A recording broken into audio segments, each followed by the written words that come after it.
And welcome back to the Hot Lap, where we are talking the Austrian Grand Prix. George Russell wins what ended up being a fairly chaotic last few laps with Lando Norris versus Max Verstappen, and it all came to a crescendo on lap 64.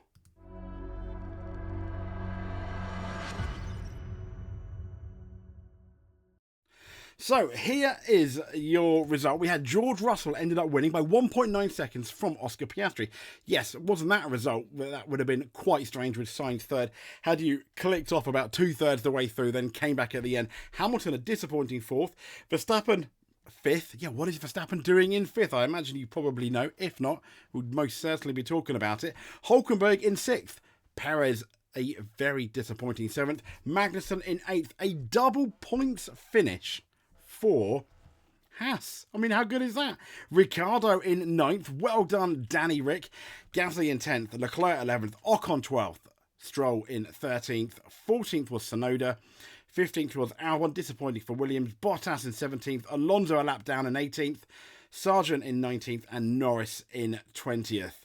And it says no, Albon received a 5-second time penalty for crossing the line. The pit entry, Norris received it for leaving the track without a justifiable reason multiple times, and Verstappen received a 10-second penalty for causing that collision, as we will probably be talking about in a bit on that very lap, the lap of 64. So let's get into the Austrian Grand Prix, and as usual we will be going in reverse order, and well, finishing last is, I imagine, so it's somewhat of a surprise. I think you may find it's a McLaren, and it's this guy here, Lando Norris, finishing last. I know you're thinking, whoa. So what happened on lap 64? Well, Lando Norris was doing really well. He ended up being a good 6-7 seconds behind Verstappen until the last stop. They both came in together, did Verstappen and Lando Norris. Red Bull had a really bad pit stop, like 6 seconds or something, so Lando Norris was within a couple of seconds at least out the pit lane. He seemed to be faster than Max. He was on new medium tyres. Max was on used, albeit a couple of laps. And then he started, and then from about lap 55, the attack began with Lando Norris trying to go on the inside of Max Verstappen, but Max moved under braking. And at that point, I imagine, Lando started questioning, well, how am I going to get past him? He's quite uncompromising. I did dive bomb him in the sprint race, but then he got past me again at turn 4, where he very much seemed asleep. So Lando, I imagined, felt like he needed to prove something. He did dive bomb Max Verstappen at least twice. And to be fair, it was a dive, but one of them uncontrolled. He went off the track and carried on. The other one, he sort of pushed Max Verstappen wide. A very similar incident to 2019 when Max Verstappen pushed Charles Leclerc wide. But that in 2019, they ended up hitting. Luckily, they ended up avoiding it. But that wouldn't be for much longer, because they didn't on lap 64 when they both came together. It was deemed to be Max Verstappen's fault. It was Lando Norris's win, I think, on the cards. It looked like it was only a matter of time before he was going to get by Max Verstappen. Alas, it didn't happen. Lando came on the radio complaining before that about Max moving under braking. Max has since denied this. We have done a whole video about it as well if you want a bit more, but yeah, I think Max was moving under braking.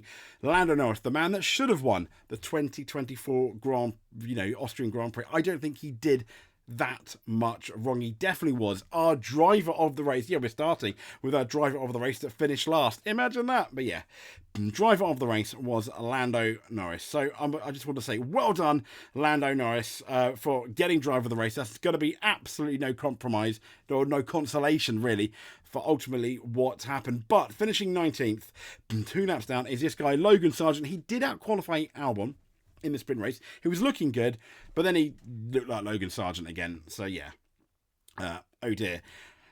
Moving on though, Fernando Alonso didn't have a particularly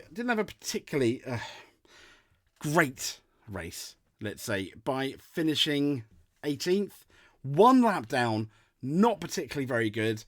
Yeah. I mean, what is going on in Aston Martin? They certainly need to do something. Lando had come out in the media and press, before this race, saying that the talking is done. They need to do something, and most certainly they need to do. And I still can't help. I know I've already mentioned it.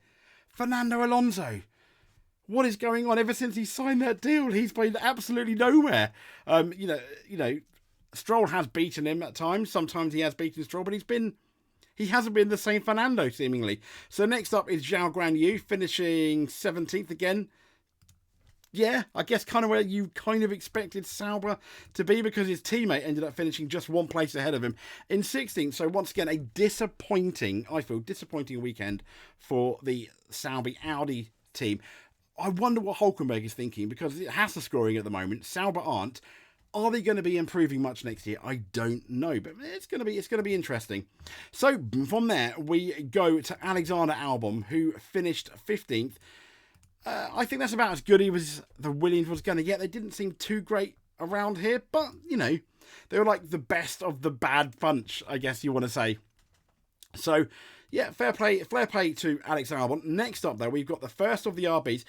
I think he will be disappointed after, well, an average showing in Spain. Yeah.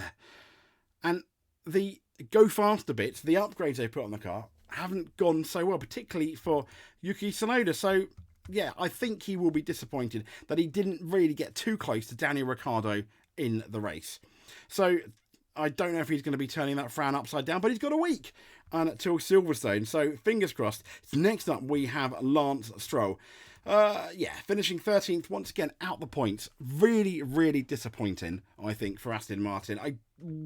Who knows what is wrong? I have absolutely no idea. It's just weird, isn't it? So we've gone from there, though, to the guy that finished 12th, and it's going to be... wait there. It was going to be Esteban Ocon. There we go. There he is. The unemployed Esteban Ocon, who was doing fairly solid. I think there is a parallel universe where potentially both Alpines ended up scoring, but they didn't. But I think a solid weekend for Alpine, and a lot, fairly promising. The one guy I think that will be very disappointed, though, is the man that just finished just one place out of the points, and it is Charles Leclerc. I think he is going to be very much frowning after these last couple of races where the Ferrari didn't have too much pace, the pace they wanted. They were about on par maybe with Mercedes in parts, but not really with McLaren and Red Bull. And I think that's something concerning. But we're going into Silverstone, which is not exactly like Austria or Spain. But it is a really fast circuit, though. So it's going to be interesting to see how that Ferrari goes there. And it'd be interesting what the British weather does, because let's be fair, it changes a lot. It just can't make its mind up, can it? A bit like Carlos Sainz can't make his mind up. And I can't make my mind up because I can't get rid of this man, Esteban Ocon. He's like a stalker. See you later, Ocon. Thank you.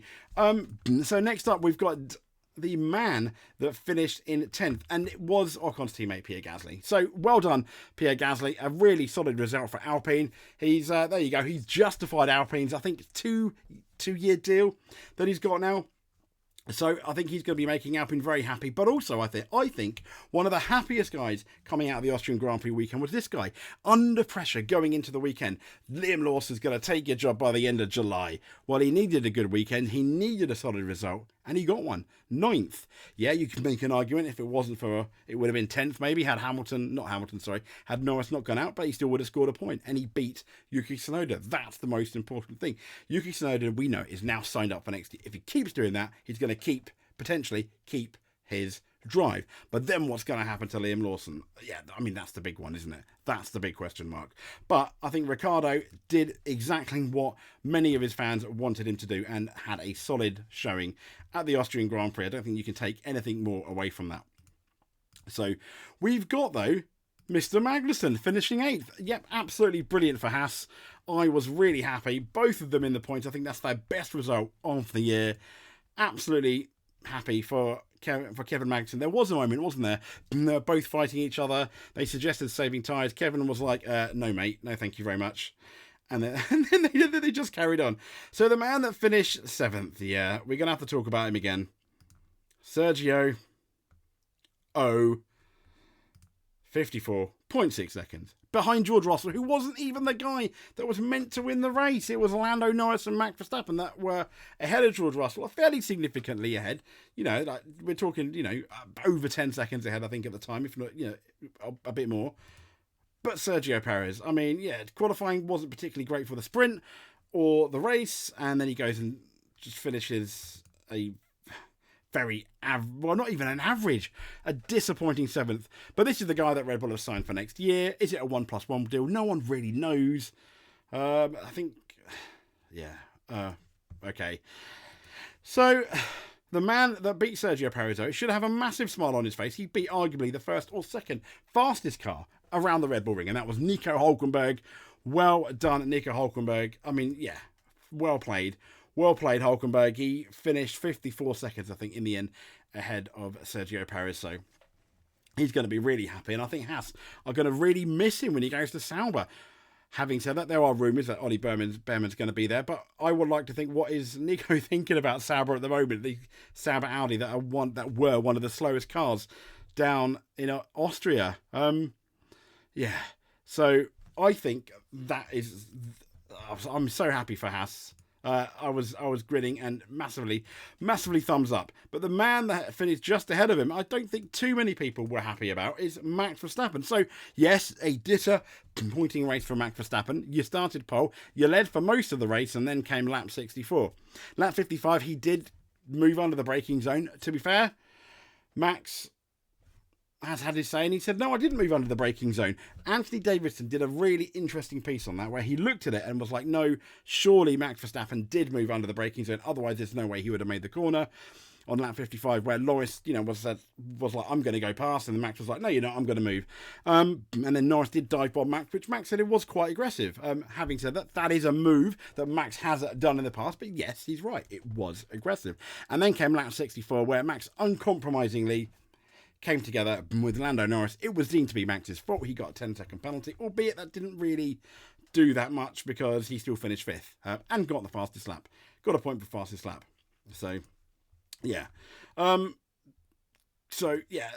least impressive guy of the race, because I think because of his tactics, so in that respect, he's on par with Sergio Perez's teammate there, in my opinion. Another guy that I wasn't really too hyped about, Lewis Hamilton. I mean, you'd like to think when the lead McLaren and the lead Red Bull go out, Hamilton's going to at least be on the podium, but no, he finished 4th.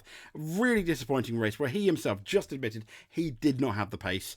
Mercedes told him to get past Heinz to let Sainz through, which I thought was a mistake, but they were playing fair, I guess. So Hamilton led him through, and then that was kind of like a bit of a fight with Sainz, and that was it really for Hamilton's race. So, yeah, really, really disappointing. Is he just, I don't want to say phoning it in, but is he just there counting down the days till Ferrari? That's what many people think, although he would deny that.